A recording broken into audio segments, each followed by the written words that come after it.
Well, no singing this time. I'm sorry, guys. I know you guys liked it last time, but, you know, just didn't feel it was appropriate. So, yeah.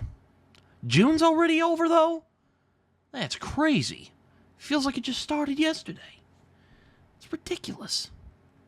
What's going on here? Why is it July already? Hello, everyone. Britton here, also known as Smoky Dude, and I am back with another video, and you know what time it is. It is what I read during the month of June, which is where I talk about all the books, comics, and just all the stuff that I consumed throughout the month of June. These are things that I finished. These are not just things that I started, because I don't generally like doing TBRs and all that stuff, but I do like talking about the books that I read during the month because I like to keep track of them. It's just something for me to keep track of what I'm doing. I enjoy it quite a bit. And if you guys didn't know already, I did June on the Range this last month. I hadn't done it before, and I decided to join in on June on the Range. I read a couple of westerns this month, and, well, 3 technical first-time reads and 1 reread. I'll be talking about that in a minute. But, I joined in. June on the Range is a thing that people do every year. People like Steve Donahue, Michael K. Vaughn, who I think came up with it, Literate Texan. My friend Joseph from Joseph Reads Books has done it before. There are a bunch of people who have done June on the Range, so I decided to join in this year. And I read a couple of books during the month of June, which were basically westerns. And I completed most of the books that I wanted to get to except for Cold Silver for Souls. I was thinking about getting to that if I did finish all the books on time, but sadly, I didn't get around to it. So sorry, Tori, if you watch this. I didn't get around to Cold Silver for Souls, but maybe next year. We'll see. Or maybe sometime later this year. I'm not entirely sure yet. But, June was actually a pretty big month for me. It was probably my most productive month because I've just been really busy this year with school and life and all this other stuff, so my reading has been a bit slow, but I did manage to get back on the horse, and I managed to complete a lot this month, so yeah, I'm going to get into all of them. I'm going to get through all my June on the Range reads first, and then I'll talk about all the other stuff that I completed after that. So, yeah, I guess we should get on to it before too long, so yeah, let's get on to it, because, you know, I like to ramble. The first book that I'll talk about is a reread. I won't say too much because I did a discussion with my good friend Samwise on this very book, and that is True Grit by Charles Portis. This is a book I read years ago in high school. I do like the movie versions, though I think the Coen Brothers version is a much better version of the movie. But the book of True Grit is really good, still holds up. I really enjoyed the pacing this time around. There's some stuff I noticed this time around, particularly like what true grit actually means. And also it takes place in Oklahoma, though it wasn't called Oklahoma yet. It was called the Indian Territory at the time. So this book kind of has a special place for me. But out of the holy trinity of the Western genre, as I like to call it, which is, as I'm concerned, Blood Meridian, Lonesome Dove, and this book right here, True Grit, I feel like True Grit is the most approachable one. It's pretty short. It moves really fast. You could probably finish this in about 2 or 3 days. That's about the time that I managed to finish this. But I really like this book a lot, and Charles Portis is a very talented writer. Great dialogue. I really love the dialogue in this book.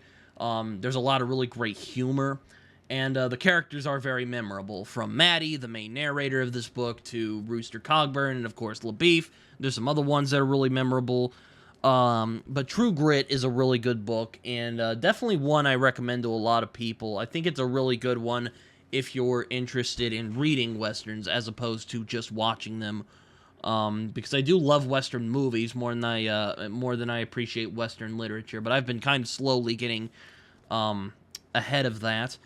But yeah, True Grit was really, really good. I really liked this book a lot, and it's a reread, so I won't really say too much about it. I like it, liked it before, like it still. I highly recommend this for people who want to be introduced to the Western. It's a very approachable book, and of course, my friend Sam and I did a discussion on it. I'll link it down below if you guys haven't seen it yet. Me and I, Samwise, did a video discussing it, and I had a lot of fun doing it. So yeah, though we do spoil the whole thing, so I would recommend picking this book up first before watching the video, unless you don't care about spoilers. Then in that case, like, how do you do what you do? Anyway, True Grit, really good book. I'm going to put it down now, so yeah, just going to put it down. Next book that I read for June on the Range is The Sisters Brothers, yes, by Patrick DeWitt. This is a bit of an unconventional Western, kind of like True Grit in terms of a lot of really great dialogue. A lot of it is just people sitting around and talking and getting into wacky misadventures. Though, if I could describe this, it's basically if... it's kind of like if Charles Portis did the Border Trilogy, is how I would describe it. This book reminded me a lot of the Border Trilogy, particularly The Crossing. But it's kind of like if Charles Portis did it. It has that same kind of sense of humor, that same kind of offbeat adventure, though it deals with the titular sisters brothers, which of course is kind of funny. Of all these two guys, Charlie and Eli, Charlie is the more violent one, Eli is the more sensitive one, but you kind of see how these two really got into a life of violence, and we also see Eli starting to reflect on the fact that he is really starting to grow disillusioned with the life of being a hired killer. He really would like to do something more with his life, but he can't really... he doesn't really know what else to do with himself. There's some really remarkable characterization in this, really great dialogue. I really enjoyed the dynamic between the two brothers. I was going to watch the film, because I know the film is really well liked, and it's on Tubi, so I could just get on there and watch it for free. I didn't get around to it this month because I was busy with a bunch of other things. But The Sisters Brothers was really, really good. I really enjoyed it a lot. It definitely has that McCarthy-esque sense where it does get pretty bleak at points, and DeWitt really likes to punish his characters, but it also has that heart and humor that isn't quite as much in Cormac McCarthy's stuff. It's actually blurbed here, if Cormac McCarthy had a sense of humor, he might have concocted a story like Patrick DeWitt's bloody, darkly funny Western, and this was shortlisted for a Booker Prize, so I'd say it was well worth the read. I really enjoyed this book a lot.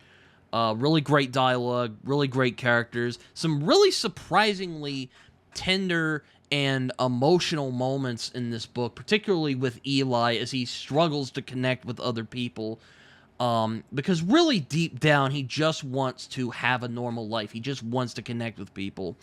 And it is a familiar story, I will grant you, it is a familiar story, but it is a very heartfelt story in an odd way. And unlike some of Cormac McCarthy's books that end on a really bleak note, this actually ends on a pretty optimistic note, surprisingly enough. But yeah, The Sisters Brothers was really good. I had a lot of fun with it. Really great narrative voice, and really great dialogue as well. A lot of great dialogue this month.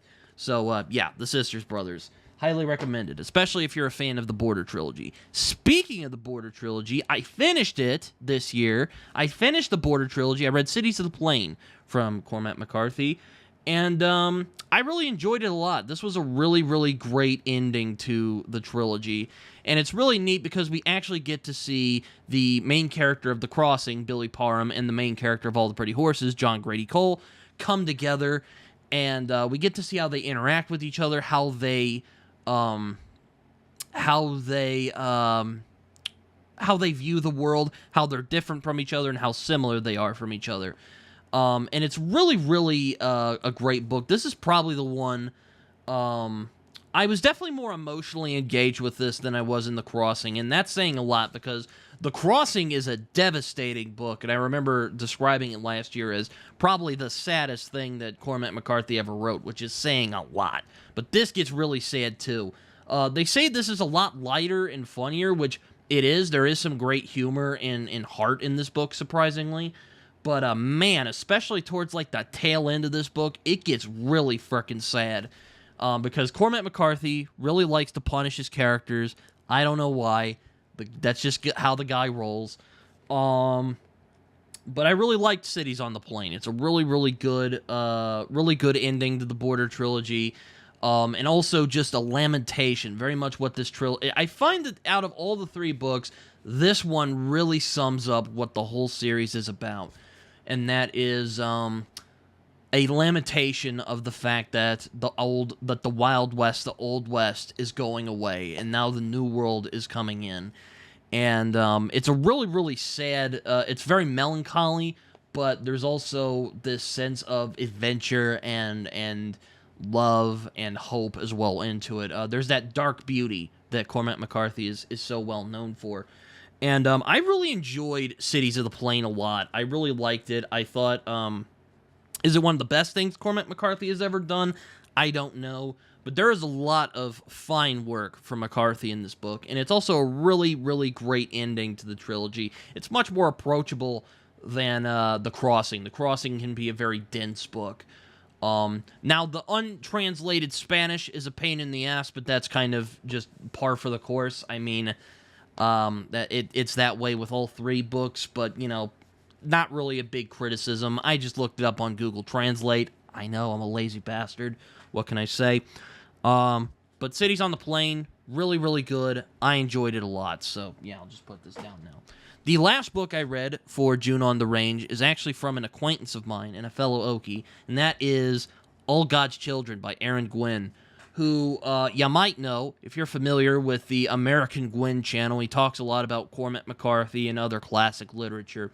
He's talked about Lolita and Moby Dick and Blood Meridian especially, which is one of my favorite books of all time. But this is my first book from Aaron Gwyn. I hadn't read any of his books before, and I had saw this at my local bookshop, and I'm like, I have to pick this up, because I'm not probably going to find this anywhere else. What did I think? This is really good. Not as much of a Western as much as it is a historical adventure. There's some really, really strong emotion in this book, and I think that Aaron writes with a very assured hand. He's a very, very talented writer, and I really enjoyed how he kind of goes through the history of Texas as a not a country. It was a country for a little while before the U.S. is like, hey, come with us. We're gonna join in. But there's also really intense messages about being an outsider and trying to find meaning in life and trying to find freedom. This is very much a American novel. It's very much about a group of people who are trying to find that ever mythical American dream. It also talks about the contradictions of America, such as how it was founded on principles of equality and liberty, but also we had to deal with the fact that we managed to keep dozens of people in bondage for years before a devastating and violent war had to end that peculiar institution, as it was called back in the time. But really, really strong characterization, really, really strong prose style. There are some problems I have, especially towards the end. There are parts of this book that just kind of get dropped, and it just kind of goes off from there. But aside from that, I really, really liked All God's Children. There's some really strong thematic elements here. There's some really strong characterization, and some pretty solid emotional moments as well. And also, if you're a history nerd like me, there are some moments in this that will definitely tickle you. There are some appearances from historical figures such as Jim Bowie, who you might know as the guy who popularized the Bowie knife. There is also an appearance from a young Ulysses S. Grant. Really good book, though. I really enjoyed All God's Children, and that is the last book I managed to complete for June on the Range. So, yeah, those are all my June on the Range reads. So, what else did I read during the month of June? I actually managed to get a lot done. One of the books I completed that wasn't part of June on the Range is Titus Grown by Mervyn Peake. And let me just find the amount of pages it was. Let me just see here.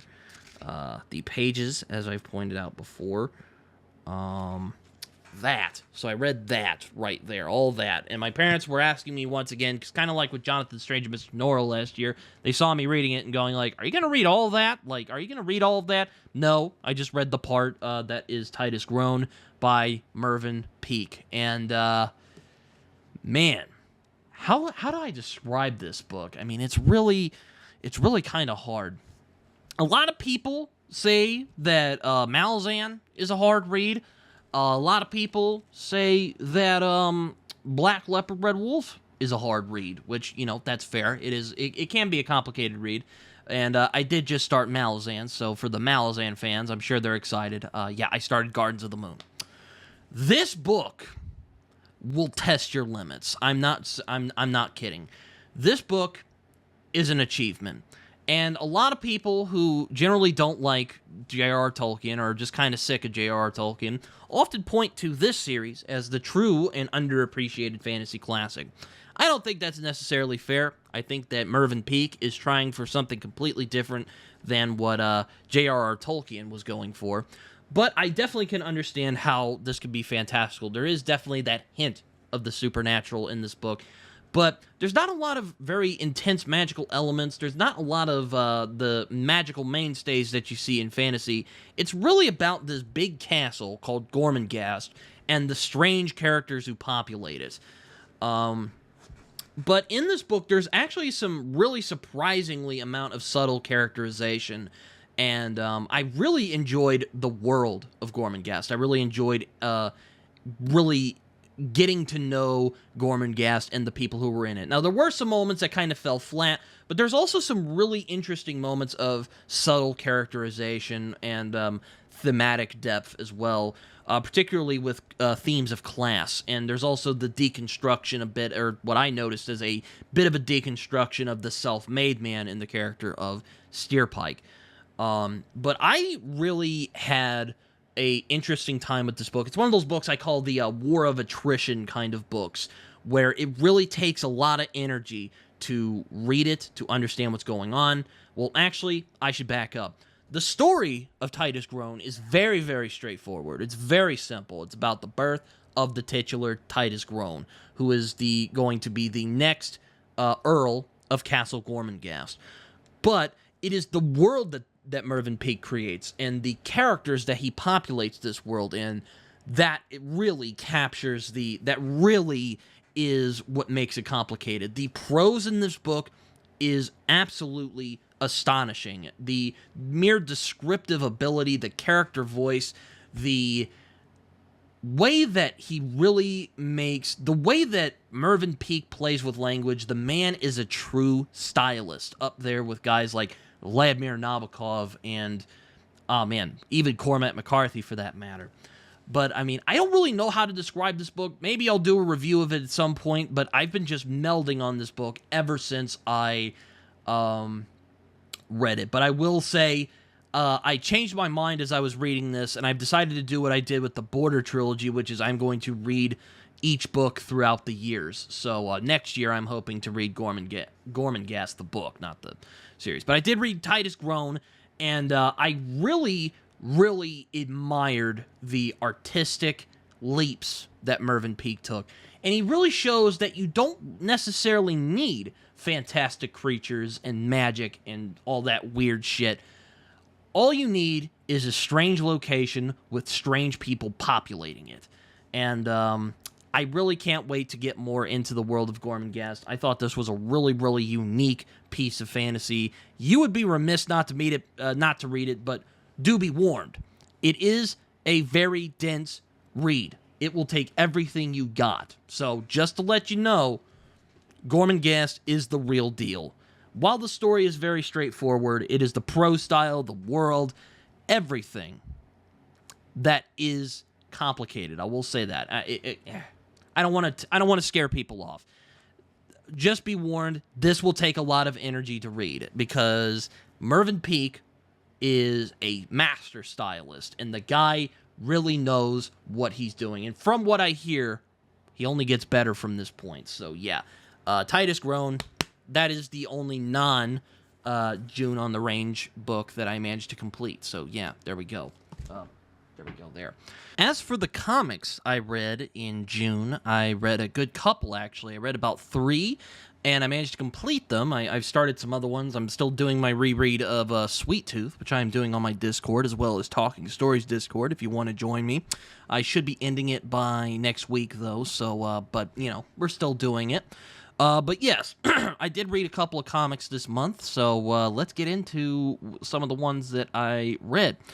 So as I've been saying, I've been doing Year of Lemire this year, and my Year of Lemire read for the year is, for the month anyway, sorry, not the year.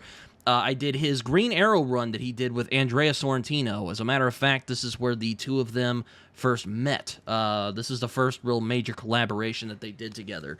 This was a lot of fun. I really enjoyed this. It's probably the straightest superhero story that Lemire has done, but the guy didn't do casual. I will say that. The guy didn't do casual. He definitely goes to business trying to break down Oliver Queen as a character while still retaining what makes Oliver Queen a unique character in the world of superheroes. In the case that he's just an average guy. He's an average guy who can shoot arrows very well. He's even more average than Batman, for that matter. I mean, yeah, they're both rich. Yeah, they're both millionaires. But Oliver Queen seems more like an everyman.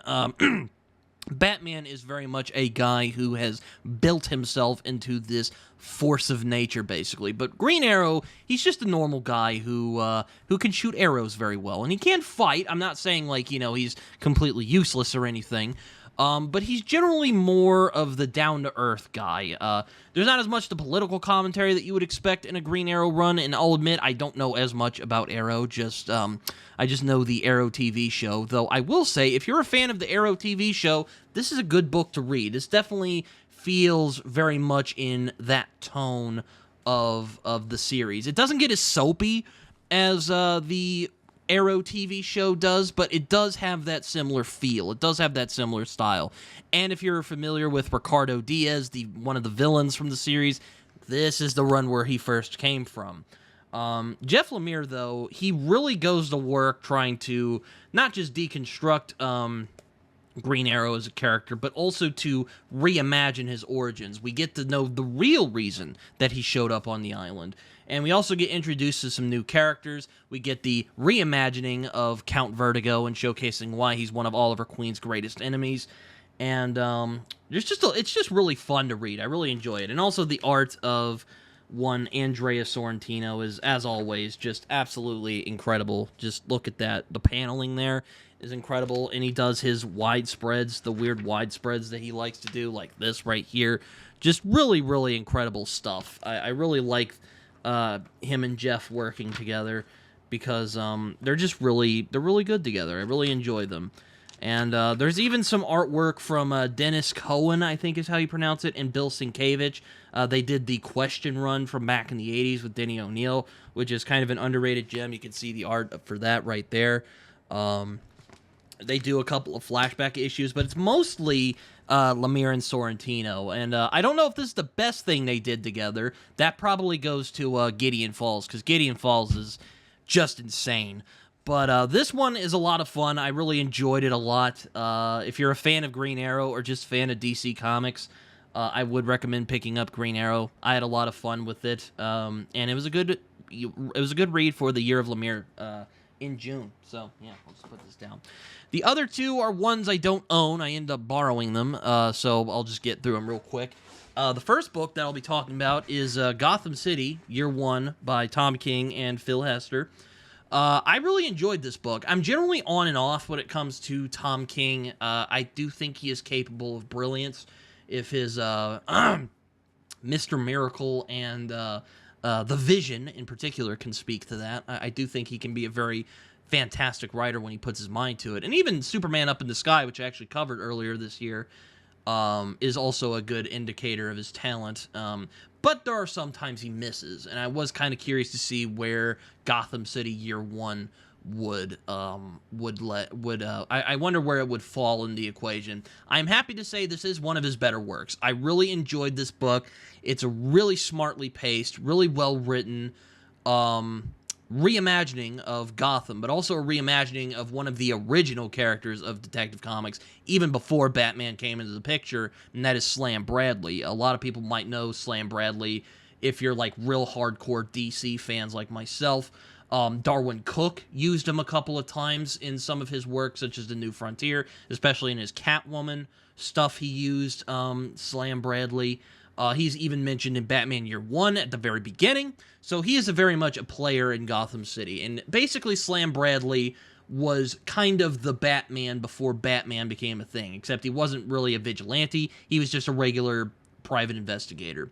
There's a lot of really compelling themes about race and class and the inner rot that exists inside Gotham City. You almost get the sense that it's going to be like this nostalgic, reminiscing about how Gotham City was once this great place before it was brought down by corruption. Gotham Year One just gets rid of that notion completely and goes, no, it was always corrupt. It was always this way. It just wasn't as exposed back then because, reasons. And it's also just a really damn good mystery. A baby gets kidnapped. The Wayne's baby gets kidnapped, and Slam Bradley has to investigate it, and it's also by the name of someone called the Batman. And there's almost this sense of fate that follows through in this book.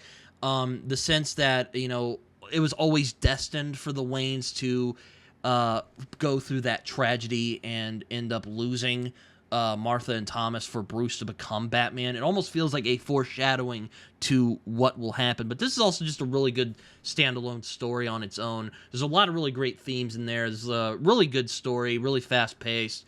Doesn't really lose. And Tom King doesn't go on his, doesn't do his thing where he tries to get too clever for his own good. This was just a lot of fun. I really enjoyed Gotham City Year One a lot. So, yeah, Gotham City Year One, really good. If you're a fan of Batman or noir or even just good comics, I would recommend picking it up. It's one of Tom King's better books, I think. Last comic I'll be talking about is a Superman one, because I was going to read a Superman comic last month because the new Superman is coming out in 4 days as of the recording of this video. That's crazy. I can't believe we're already here. I mean, it's insane that we're already here. We're already close to getting the Superman movie. I'm definitely going to be seeing it. But the book I'm going to be talking about is Superman Birthright by Mark Waid and Francis Yu, I think. I could be wrong on that. I'll look it up and I'll link it down here, or I'll link it up here if I got it wrong. But this is a modern retelling of Superman's origin story. I know, it's been done a couple of times. Jeff Johns did it with Secret Origins, which I haven't read, and Mark Waid did it. John Byrne did it back in the day. I didn't read that either, but I did read Birthright. This is definitely considered one of the best modern Superman stories, and it's really good. I really enjoyed it a lot. Really great storytelling from Mark Waid, and he just really gets Superman. I mean, I already discussed it in my Kingdom Come review, that this guy just really gets Superman on a level that few really could. It can't be understated.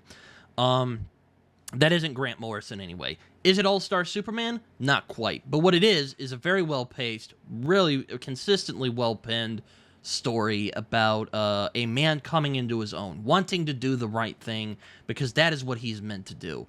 And it also gives a lot of emotional weight to the death of Krypton, as Superman ends up learning his origins and where he really came from. We also get some really strong emotional moments with his adoptive parents, the Kents. We also learn about Superman's backstory with Lex Luthor. They actually knew each other before Clark became Superman and Lex Luthor became, well, Lex Luthor. There's a lot of really strong emotional moments in this as well. I really enjoyed... I really like this. Is it as good as Kingdom Come?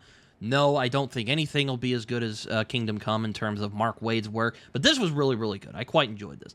And it was also really nice actually seeing Superman act like a journalist. So rarely do I see, I'm sure it's in a lot of the old Superman stories. I'm sure if Steve Donahue watches this, he'll get after me about how much of an ignoramus I am on Superman, which he's mostly right. But I don't usually see Superman actually being a journalist. It's not something you see very often. At least I haven't seen very often. But I really liked that this book really goes into... him actually working as a journalist, him getting a job at the Daily Planet, and him actually being good at being a journalist. And seeing Lois Lane and seeing her drive and seeing her really enjoy being a journalist. That's not right. We see her passion. We see how she really wants to change the world, because that's really what journalists want to do at the end of the day, is change the world.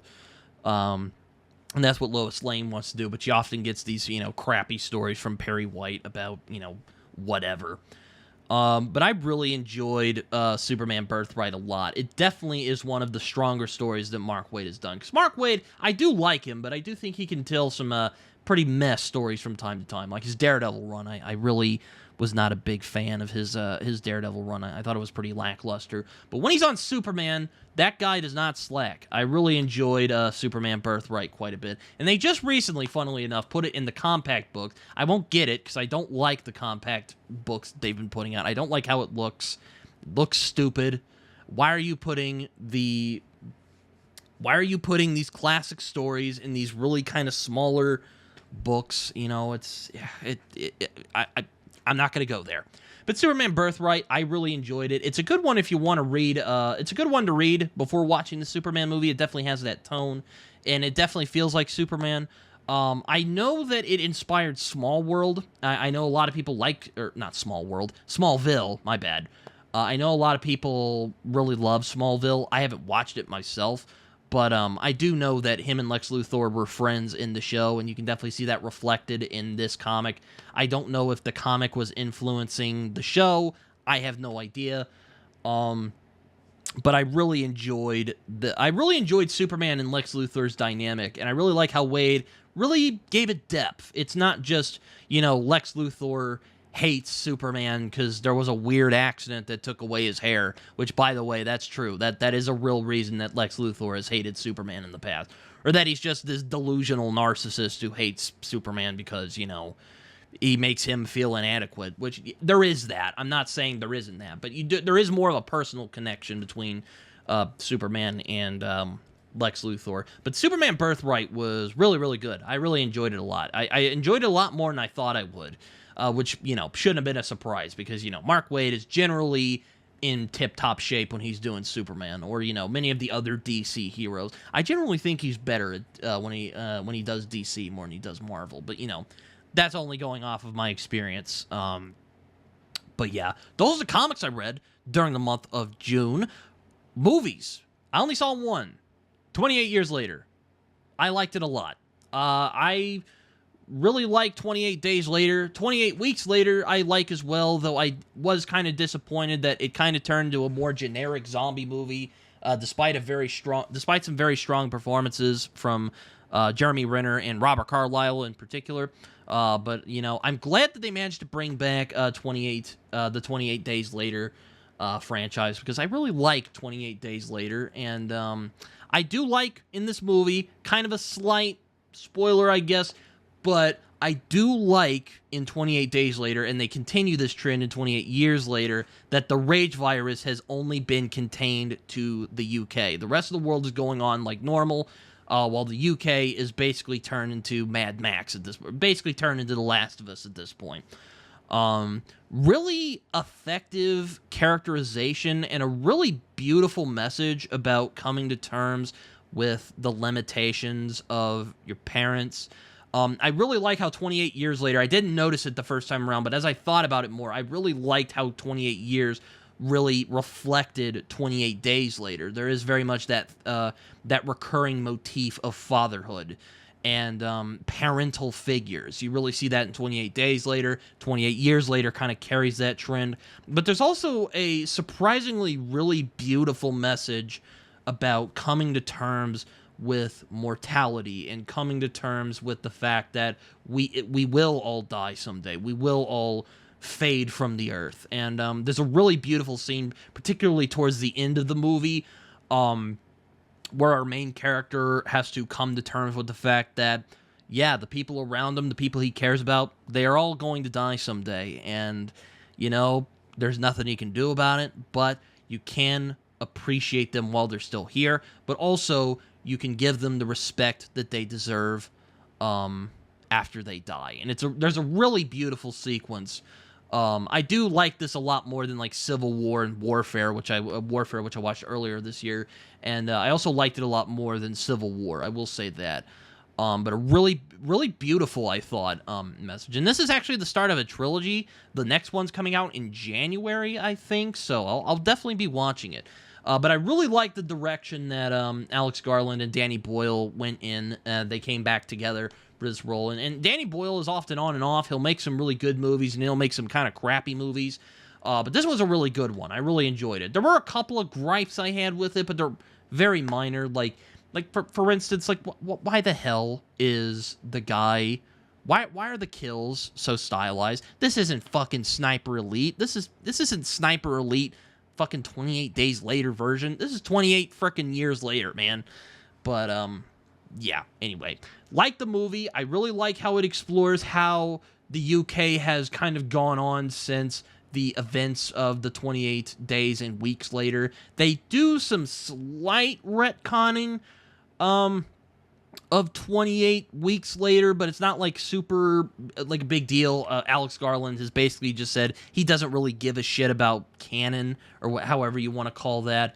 But they do implement it. I did kind of think that they would just ignore 28 weeks entirely, but they don't necessarily. The tone is more reminiscent of 28 Days Later, though. So if you're a fan of 28 Days Later, 28 Years Later is I thought it was very good. Some very strong performances. Alfie Johnson, in particular, man, that kid has a future. He really brought his A game and really went toe-to-toe with some great actors like Ralph Fiennes and Aaron Taylor Johnson. I know Aaron Taylor Johnson hasn't really gotten his dues, but I do think he's a solid actor when he has a good script.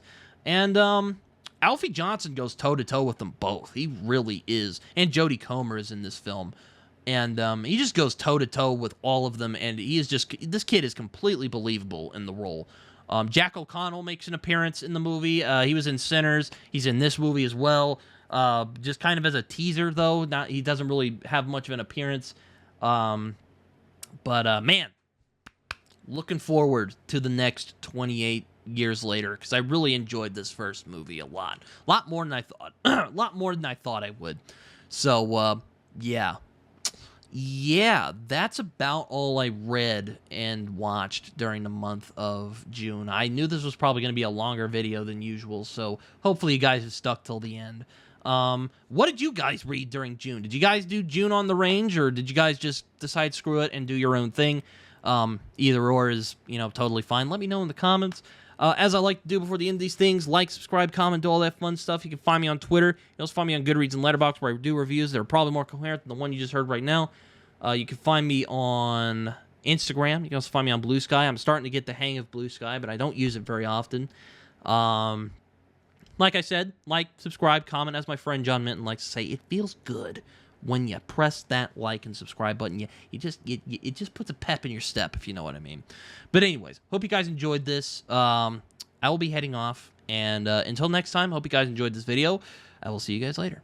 Bye-bye.